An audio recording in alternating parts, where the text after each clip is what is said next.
back to Bayou Macabre, the channel where the cypress trees have stories to tell. I'm your host Jackson, and tonight we're diving deep into a chilling tale of love, loss, and the lines that should never be crossed. This story comes to us from an anonymous source in rural Louisiana, a story they call The Corpse Bride. For those of you just joining us, be sure to hit that subscribe button and ring the bell so you don't miss our weekly descents into the dark. Now, settle in, turn down the lights, and let's begin. The Corpse Bride. Sarah tried on the wedding gowns one by one, occasionally turning her back to the three-way mirror before facing it again. A smile played on her lips, her eyes glistening with joyful tears. After 5 years of dating Michael, he had finally proposed. She had been ready a year ago, but Michael's savings weren't quite enough for the wedding and the down payment on the small house they wanted. She'd waited patiently, helping him add to their nest egg. Tomorrow was the day. She had to be the most beautiful bride he had ever seen. 10 gowns hung in the boutique's private room, but she had to choose only one. Sarah was conflicted. They were all so beautiful, and each one perfectly suited her slender, willowy frame. She sighed and sat on the plush ottoman, pulling out her smartphone. "Honey, I'm lost. I don't know which one to pick," she texted Michael. A moment later, the screen lit up with his reply. "Go for the classic ivory one, the one with the lace sleeves, and maybe that simple, elegant satin one as a backup for the reception. I always love you in white." Sarah smiled. She gathered the 2 chosen gowns and carried them out of the fitting room, where Mrs. Dubois, the boutique owner, was waiting. Sarah had been drawn to Mrs. Dubois' collection because the designs were timeless and elegant, and most importantly, the rental prices were reasonable. "I've made my choice, Mrs. Dubois. I'll take my fiancé's advice. He loves the ivory lace and the white satin. An excellent choice. They will look stunning against your skin," the older woman beamed, the familiar praise of a good merchant. Sarah smiled, her hands stroking the delicate fabric of the gown she would wear down the aisle. She took out her wallet and handed Mrs. Dubois a deposit. "Here's half, ma'am. I'll pay the other half after the ceremony." "Of course, dear. Not a problem at all." Sarah gazed at the ivory gown, her mind drifting back to the day she met Michael. It was 3 years ago at the New Orleans Jazz and Heritage Festival. Amidst the music and the crowds, he saw a beautiful girl in a simple white sundress, her hair tied back, standing near the blues tent. She was the most captivating woman he'd ever seen, and her smile made his heart melt. After the final set, Michael, feeling uncharacteristically bold, introduced himself. Their connection was instant, and it grew into a deep and loving relationship. Michael hadn't always been a stable logistics manager. His past was a patchwork of odd jobs: a stocker at a farmer's market, a fruit vendor's assistant, and even a driver for a local delivery service. Before landing his current, well-paying position, he was a man who knew how to work hard. The next day was perfect. A gentle breeze rustled through the ancient oak trees as friends and family gathered for the outdoor ceremony. The sun cast a golden glow on the proceedings. Sarah, radiant in her ivory lace gown, walked down the aisle to a teary-eyed Michael. They exchanged vows, their promises echoing through the quiet afternoon. But as the reception began and the joyous celebration was in full swing, the day took a horrifying turn. After the first dance, Sarah suddenly winced in pain, her hand clutching her chest. Before Michael could react, her eyes rolled back, and she collapsed to the floor, unconscious. Panic erupted.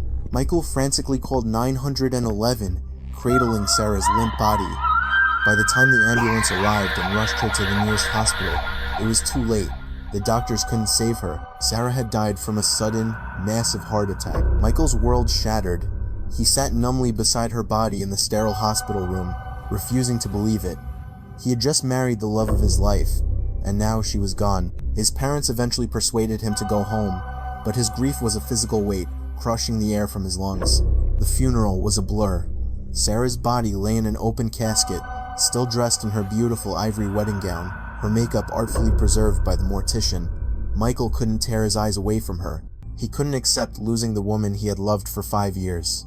"Sarah, why did you have to leave me? I love you so much," he whispered, his voice choked with sobs. That night, Michael refused to sleep in his own bed.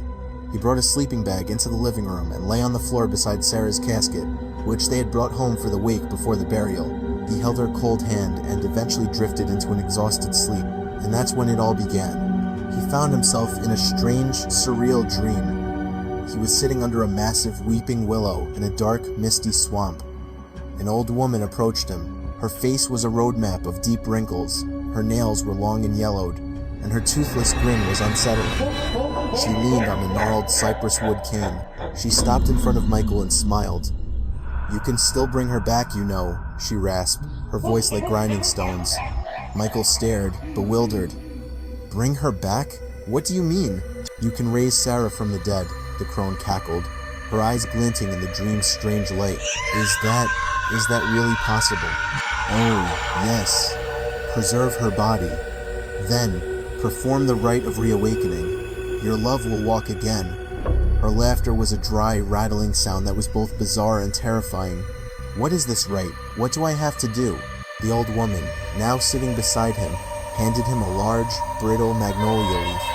On its surface was a series of strange, spidery symbols, written in what looked like dried blood. Michael couldn't understand the script, or how to pronounce the words. He woke with a gasp, his forehead drenched in sweat, his heart pounding. Morning light streamed through the window, illuminating his tired face. His mother, Mary, knocked on the living room door. "Michael? Honey, are you awake?" "Yeah, Mom. Just a minute." As he stood up to open the door, his eyes fell upon a large, brittle magnolia leaf lying on the carpet beside him. On it, written in a dark, reddish-brown script, were the same symbols from his dream. It was real. Before his mother could see it, he quickly snatched the leaf and hid it under a sofa cushion. "Son, I've made the final arrangements for the burial this afternoon. We need to let her rest in peace," his mother said gently. "Go take a shower and get ready." "Okay, Mom." But Michael had no intention of burying Sarah. The dream, the leaf, it was a sign. He had to try. He grabbed his phone and dialed the number. A little later, he approached his parents, his expression carefully neutral. "Mom, Dad, I just got off the phone with Sarah's family, some distant relatives from out of state. They want to take her back and bury her in their family plot." "Sarah's family?" his father, Thomas, asked, his brow furrowed. "Son, as far as we knew, Sarah was an orphan. She didn't have anyone left." "That's what I thought too, but apparently there's a branch of the family we never knew about, a second cousin of her father's. They just found out and called me. I was just as surprised as you are. Let me talk to them." "Have them call back," Thomas said, his voice laced with suspicion. Michael pulled out his phone again and pretended to dial. "Hello? Yes, this is Michael. My father would like a word." He handed the phone to his dad. An unfamiliar male voice spoke on the other end. "Hello? This is her cousin. We only just heard about the tragedy. We feel it's right for her to be laid to rest with her kin." After a brief, convincing conversation, Thomas handed the phone back to Michael, his doubts seemingly assuaged. Michael's face, tense moments before, relaxed into a look of relief. His plan had worked. He had asked his old friend, Caleb, to play the part of the distant relative. He had also asked Caleb for another, much bigger favor: the key to his family's old, abandoned cabin deep in the bayou. "Are you sure about this, Mike?" Caleb had asked over the phone. "Nobody's been out to that place in years. They say it's haunted. Every time my grandpa tried to rent it out, the tenants would be scared off by things. That's why it's just sitting there, rotting. It's the only place I can think of, Caleb. Please, nobody can know." Caleb had reluctantly agreed. He couldn't understand his friend's madness, but he saw the desperation in his eyes. "Let me drive with you, son," Thomas said, now dressed in a dark suit. "It's a long way to the state line." "No, Dad, it's okay. It's a really long trip." "I can handle it," Michael said, his anxiety returning. "Besides, her family has people meeting me at a rest stop to help with the transfer. It's all arranged." Luckily, his father was a trusting man. The casket containing Sarah's body was loaded onto a rented pickup truck. Michael pulled a heavy tarp over it to shield it from view. As he prepared to leave, he hugged his parents. "I'll call you when I get back," he promised. He sat beside the driver he'd hired, a stranger who knew nothing of his true intentions. As the truck moved south onto the highway, Michael gave new directions. "Take the next exit. We're making a detour." The driver looked confused. "I thought you said you were heading for the state line." "Change of plans. The meeting spot has been moved," Michael said curtly. They turned onto a narrow parish road. As far as the eye could see, there was nothing but swampland and rice paddies. The driver grew more uneasy. "Hey man, where are we going?" "Just a little further. I'll give you a big tip for the trouble." They drove down a dirt path, the truck bouncing over ruts, until they reached an old, dilapidated house standing alone, surrounded by a grove of cypress and bamboo trees. It looked surprisingly sturdy, with 2 round pillars supporting the front porch. The windows were filmed with grime, and a makeshift chair made from old tires sat on the porch. They carried the casket onto the porch. "So, this is it," the driver said, looking around nervously. "Yeah, her family owns this property. They're going to meet me here tomorrow morning to pick her up," Michael lied smoothly. "You said they were meeting you at a rest stop," the driver muttered, confused. "Another change of plans. I just got a text from them. They'll be here tomorrow." Michael paid the driver, adding a hefty tip, and the man left as quickly as he could. Once alone, Michael moved the casket into one of the bedrooms. Inside, Sarah still wore her wedding gown. He smiled faintly and kissed her cold forehead. "Sarah, you're going to live again." Later that evening, Caleb arrived. He was a thin man with long hair tied back in a ponytail, wearing a black hoodie and faded jeans. He came alone, not wanting anyone else involved in Michael's insane plan. Caleb's face was etched with worry. He slowly opened the casket, looked at Sarah's preserved body, and shook his head. "I can't believe you're doing this, Mike. This is crazy. This won't work," Caleb said, his voice strained. "I have to try," Michael insisted, pulling the magnolia leaf from his pocket. "Look, the old woman in my dream gave me this." Caleb took the leaf, his brow furrowing at the strange symbols. "How long are you planning to keep her like this?" Michael looked away, thinking. "A month, maybe longer, until she comes back to me." "You're insane, Michael. Let her go. Let us give her a proper burial. You can find someone else." "I can't live without her. You wouldn't understand, Caleb. I'm going to prove that the dead can be brought back." Caleb sighed in defeat. He knew he couldn't change his friend's mind. He even helped Michael carry the casket inside the house. "It's been a long time since anyone lived here," Caleb said, looking around at the dusty interior. "You know this place is haunted, right?" "I know, but I'm not scared. As long as I don't bother them, they won't bother me." Dust coated every surface. The floor was filthy. A spiderweb was strung across every corner, but despite the neglect, the house was surprisingly well equipped. The furniture was covered in white sheets, and after some fiddling, Michael discovered the electricity and water were still connected. A propane tank for the stove was still half full. He wouldn't have any trouble living here. "You need to clean this place up first, man," Caleb said before leaving. "I'm worried you'll find snakes in here." "Don't worry, Caleb. I'll clean it up. And thank you for everything." After Caleb left, Michael explored the house. 2 bedrooms, 1 bathroom, and a spacious kitchen. It was a shame such a nice house was left to decay. In a corner of the kitchen, he found a broom and a mop. That night, he worked tirelessly, cleaning the main rooms. He laid Sarah on the master bed and began the first step, preservation. He carefully applied a mixture of chemicals and herbs he had researched online, the acrid smell filling the room. When he was finished, he redressed her in the wedding gown and carefully reapplied her makeup. He brushed her hair, powdered her cheeks, and added a touch of color to her lips. He even sprayed her with her favorite perfume. Then, he lay down beside her, wrapped his arms around her stiff body, and kissed her cheek. The dream returned. The same old woman from the swamp stood before him. This time, she chanted the incantation written on the leaf, her voice a hypnotic drone.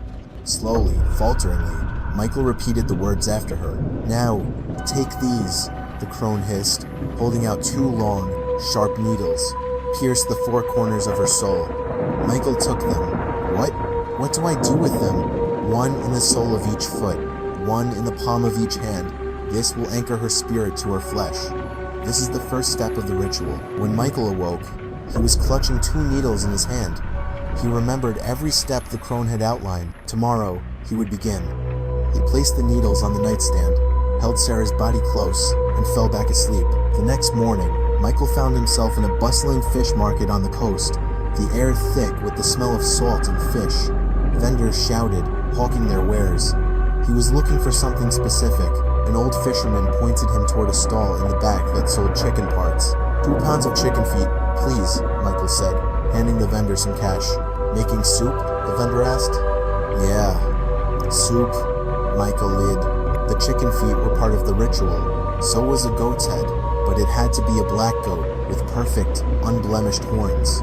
This proved much harder to find. After searching for hours, he ended up buying a whole live goat from a local farmer, taking it back to the isolated house to do the grim work himself. That night, with all the components assembled, he began. He tied the chicken feet with twine and hung them from the ceiling and window frames of the bedroom. He extinguished the lights, leaving only a single candle flickering in the dark. He placed the severed goat's head at the foot of the bed and began chanting the words from the leaf. His lips moved faster and faster. Sarah's body lay pale and still. Michael did not lose hope. He chanted again, his voice a desperate whisper. Suddenly, the candle flame sputtered and died, as if blown out by an unseen breath. He sat in darkness, his hands resting on his knees. A cold wind rustled through the room, making the dozens of chicken feet dance and sway. The goat's head, its eyes still wet with blood, began to twitch. Its eyes snapped open, glowing with a faint red light. It levitated, floating in the air above Sarah's body, its mouth hanging open in a silent scream. Just as suddenly, all the candles in the room relit themselves. The goat's head dropped to the floor with a wet thud and rolled into a corner. Michael opened his eyes, his chanting ceasing. He looked at Sarah. She was unchanged. He shook his head, frustrated. What had he done wrong? He had followed every step. Confused, he went to the kitchen for a glass of water. As he was drinking, he heard a faint, pained whisper. Michael, Michael. It was Sarah's voice. He dropped his glass, shattering it on the floor, and sprinted back to the bedroom. What he saw made his blood run cold.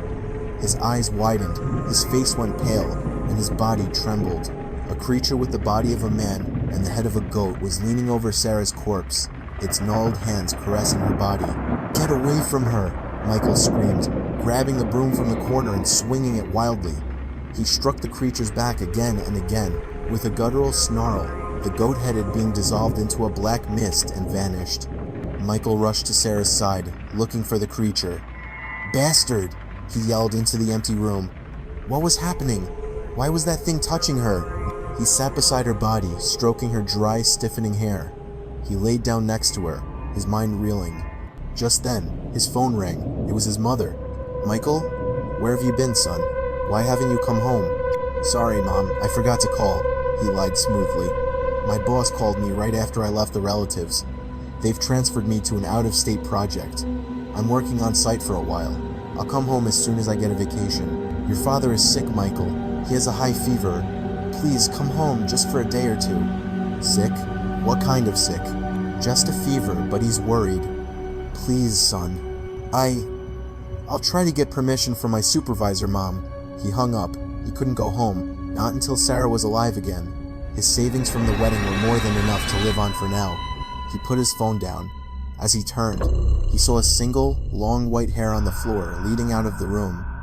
Curious, he followed it. The hair led him down the hall, through the living room, and out to the backyard.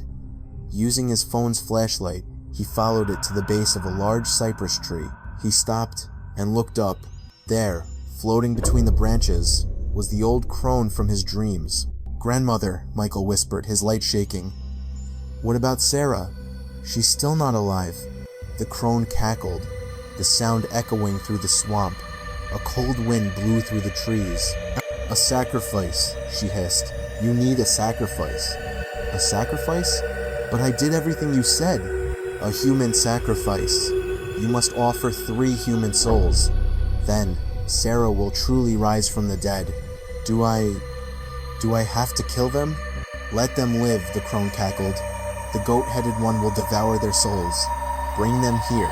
That is all you must do." Michael was stunned. Where was he supposed to find 3 human sacrifices? Before he could ask another question, the crone vanished. He stood alone in the darkness. He thought of his promise to Sarah, of their life together, and his resolve hardened. He would do anything. He returned to the bedroom. The goat-headed creature was gone. He breathed a sigh of relief and lay down beside his bride. A few nights later, a beautiful woman in a revealing dress stood on a dimly lit street corner, a cigarette dangling from her painted lips. She was a prostitute, and business was slow. After an hour of waiting, her face lit up as a man approached on foot. It was Michael. "How much for a full night?" he asked. "300, hotel included." "No hotel, my place. It's safe." She agreed. He brought her back to the isolated house. While she was in the bathroom, he performed a small ritual, chanting the words from the leaf. He locked her in the bedroom with Sarah's corpse and waited. Hours later, he unlocked the door. The woman was gone. Not a trace of her remained. He rushed to Sarah's side and touched her right hand. It was warm, as if blood were flowing through it once more. A new energy surged through Michael. He would find another sacrifice tomorrow. Elena adjusted the collar of her jacket, taking a step back as a passing car splashed through a puddle. She glanced at the braided bracelet on her wrist, a gift from her grandmother. It was woven from the roots of a High John the Conqueror plant, a powerful charm to ward off evil spirits and negative energy. Her grandmother, a devout practitioner of folk magic, had insisted she wear it always. Elena had suffered from terrifying night terrors as a child, and ever since wearing the bracelet, they had never returned. She stood at a bus stop under a steady Louisiana downpour. Elena, 21 years old, was an immigrant working as a housekeeper through a domestic placement agency. She had finally landed her first job. She pulled a crumpled piece of paper from her pocket to recheck the address. It was far out in the countryside, but she needed the work. After nearly half an hour, the bus finally arrived. She hurried aboard, shaking the rain from her jacket. 40 minutes later, she stepped off the bus. The rain had subsided to a drizzle. She looked around. All she could see were vast rice paddies, the stalks golden and heavy. She checked the address again, then looked up and saw a small, painted signpost by the side of the road. The address was correct, but where was the house? She squinted, and in the distance, at the edge of the fields near a dark line of bamboo trees, she saw a single house. That must be it, she thought. Inside the house, Michael was holding Sarah's body. Day by day, it was growing warmer.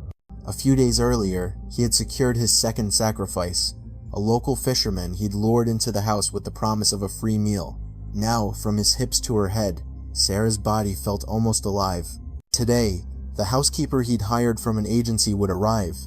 This was the final sacrifice. Soon, Sarah would be resurrected, and they could leave this place and start their happy life together. A knock came at the door. Michael gently laid Sarah down. He peeked through the window curtain and saw a young woman standing on the porch. She was pretty, with fair skin and a small beauty mark above her lip. She must be from the agency, he thought. He opened the door with a warm smile. "Hello. You must be Elena. I'm Michael. Please, come in." They sat on the dusty sofa. "Did you have any trouble finding the place?" he asked. "No, sir. It was fine," she replied politely. "Good. Look, Elena, I have to give you your first task right away.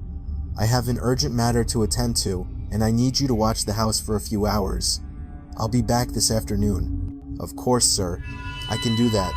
"Oh, and one more thing," Michael said, walking towards the bedroom door. "That's my wife in there. She passed away yesterday." Elena's eyes widened. "Passed away?" "Yes," he said, his voice laced with false sadness. "But don't worry, we're having her moved for the funeral tomorrow. Some relatives will be stopping by this afternoon, so you won't be alone. Can you just keep an eye on things until I get back?" Elena's forehead creased. She was confused and frightened. "But are you sure relatives are coming, sir?" "Yes, absolutely. You don't have to worry." She nodded hesitantly. To her, this first assignment was beyond strange.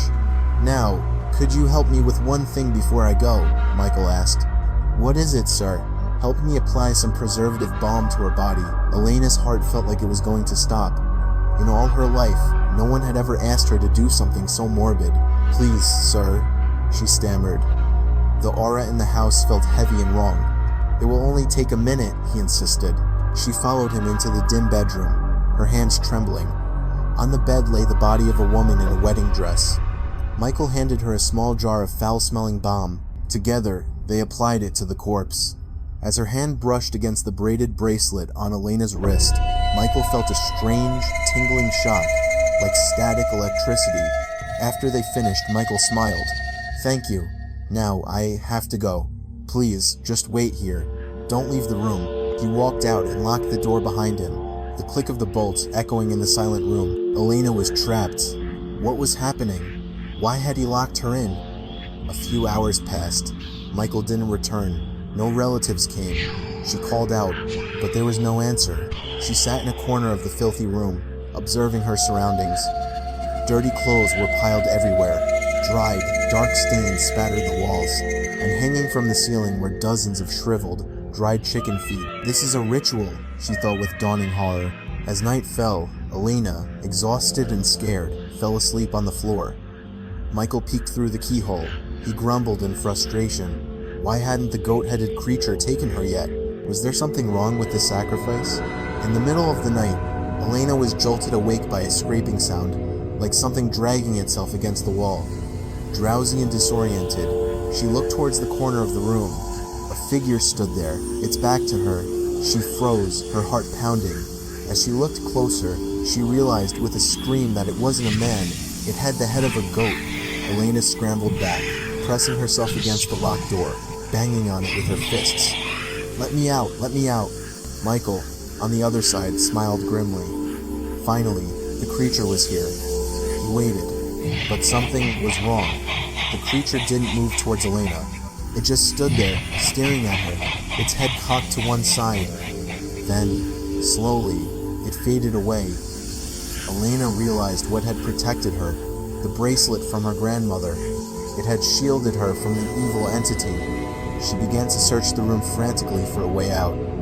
Under the bed, her fingers closed around something hard and metal, a screwdriver. Just then, Michael decided to check on the progress. He slowly unlocked the door and peered inside. As soon as the door opened, Elena lunged forward, thrusting the screwdriver with all her might. The sharp tip plunged deep into Michael's right eye. He screamed, a horrible, agonizing sound, and stumbled back. Elena didn't hesitate. She slammed the door shut, locking it again from the inside. She could hear him howling in pain outside. "You bitch!" Michael bellowed, his voice distorted with rage and agony. He fumbled blindly for the spare key in his pocket. He was going to kill her. Inside, Elena was in hysterics. The goat-headed creature had vanished, but she knew she was in mortal danger. She worked desperately at the door's hinges with the screwdriver, but the old metal wouldn't budge. Outside, Michael found the key. Blood streamed down his face as he unlocked the door and burst in, swinging a heavy machete he'd found in the kitchen. He swung wildly, his one good eye crazed with fury. Elena dodged the clumsy attack and, with another surge of adrenaline, thrust the screwdriver into his other eye. Michael roared and dropped the machete, both hands flying to his now blind face. He stumbled backward and collapsed. The screwdriver was still embedded in his left eye socket. He was helpless. Elena lost control. Whether from panic or a primal survival instinct, she pounced on him. She brutally pulled the screwdriver from his eye and began stabbing him repeatedly in the neck. "You monster! You bastard!" she screamed, sobbing. Blood sprayed across her face. Michael convulsed and then lay still, the screwdriver protruding from his throat. Elena scrambled to her feet and fled. She ran from the house, from the corpse of Michael lying in a pool of his own blood, and from the still, silent bride on the bed. She ran until she reached the main road and didn't stop until she was miles away, leaving the nightmare behind her. The next morning, Caleb sat on his porch while his wife brought him a cup of coffee. "Honey, you should go check on that old cabin," she said. "How long is your friend going to borrow it? We should be renting it out, making some money from it." I know, Caleb sighed. "He's a good friend. I feel bad charging him. Friend or not, it's a family asset. At least go see if the place is okay. Make sure he hasn't damaged anything." All right. I'll go check on it tomorrow." Early the next day, Caleb rode his old motorcycle out to the cabin. When he arrived, he found the front door wide open. He called Michael's name, but there was no answer. He stepped inside and went to the bedroom. The sight that greeted him made him gasp in horror. Michael's mutilated body was sprawled on the floor. Caleb panicked and turned to run, but as he reached the front door, it slammed shut with a deafening bang. Something grabbed his ankle, and he fell hard. An invisible force dragged him back towards the bedroom. The bedroom door slammed shut behind him. He screamed for help, but no one could hear him. He kicked and fought until his leg was free. He pounded on the door, trying to break it down, but it wouldn't budge. Then he saw her. Sarah's corpse was still on the bed, but that wasn't what terrified him. In the corner of the room, a shadow coalesced into the form of a man with the head of a goat. It moved slowly towards Caleb, who was now screaming, paralyzed by fear. The creature raised a long, bony finger and pointed at him. Instantly, Caleb's screams were cut off. He couldn't make a sound. His jaw went slack, and he collapsed to the floor, his body convulsing. It was as if he were a fish out of water. One by one, his internal organs began to liquefy and pour out of him, forming a grotesque pile on the floor. In a single, horrific moment, the creature inhaled, and the semi-liquid remains of Caleb were sucked into its gaping maw, leaving only a dry, empty husk behind. The creature turned its attention to the bed. It pointed its finger at Sarah.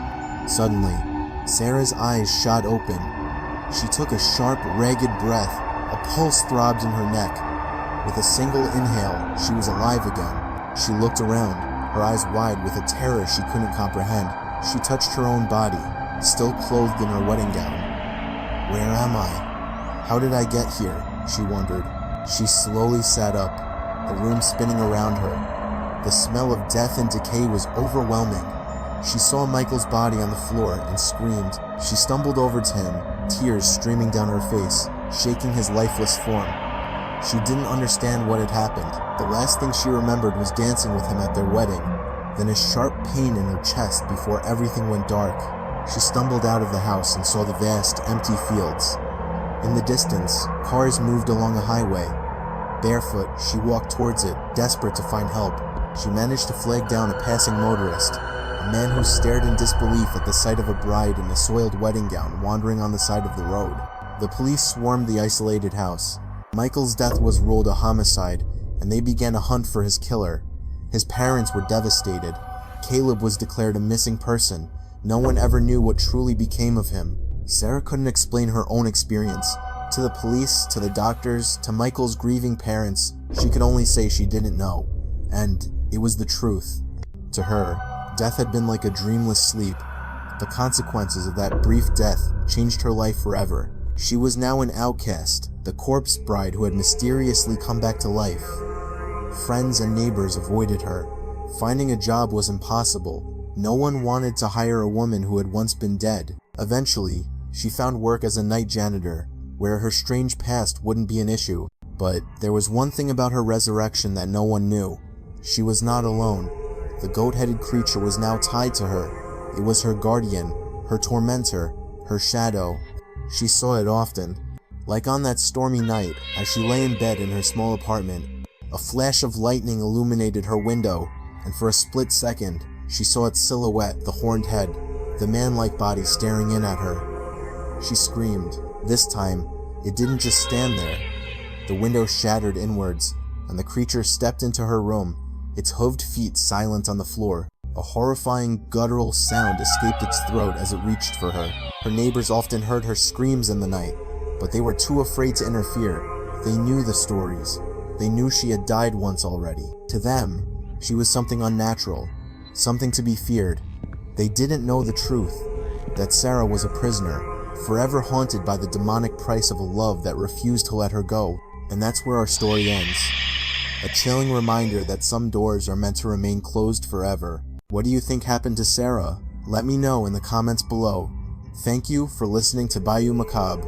Until next time, stay safe and be wary of the shadows. I'm your host Jackson, signing off.